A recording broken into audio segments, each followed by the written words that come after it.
On a cold February morning in 1732, a child was born on a quiet plantation in Virginia. His name was George Washington. No one could have imagined that this boy from the countryside would become the founding father of an entire nation.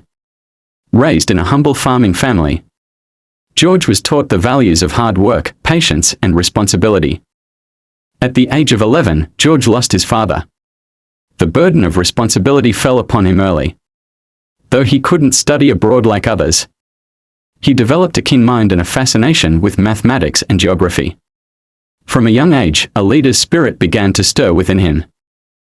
As a teenager, George worked as a land surveyor, exploring the untamed lands of Virginia. With a compass and a map in hand, he traced the future borders of a new nation. The wilderness taught him discipline, resilience, and a deep love for the land.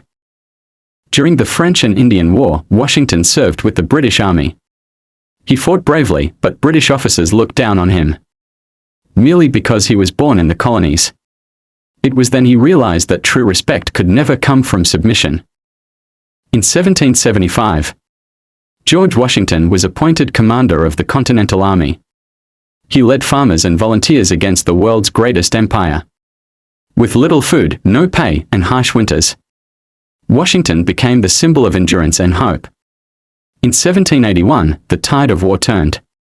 At Yorktown, Washington's forces triumphed over the British, forcing their surrender. Though he could have become king, Washington refused power. "We fought for liberty," he said, "not for a new throne." In 1789, George Washington was unanimously elected as the first president of the United States. He led with wisdom and humility, setting a precedent by stepping down after 2 terms. He showed the world that real power lies in peaceful leadership. Leading a newborn nation was never easy. Washington faced fierce debates, regional divisions, and an uncertain future. But with calm determination, he always placed the country above personal ambition. He believed that true leadership meant serving the people, not ruling over them. His patience in the face of conflict and his refusal to cling to power set an example for all future presidents. He led not with a crown, but with character, and that made all the difference. In December of 1799, a cold winter shadow fell over Mount Vernon.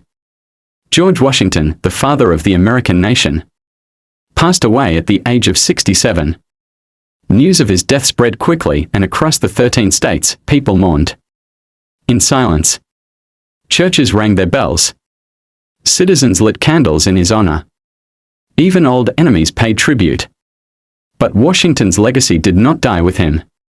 He left behind not just a new country, but a model for how to lead it. He showed the world that a leader could walk away from power voluntarily. That true greatness lies not in control, but in character. Generations later, his name still echoes in schools, monuments, and the ideals of liberty and unity. He was not a king, nor a conqueror. He was something rarer, a man who led with honor and let go with grace. George Washington became not just the first president, but the eternal symbol of American leadership.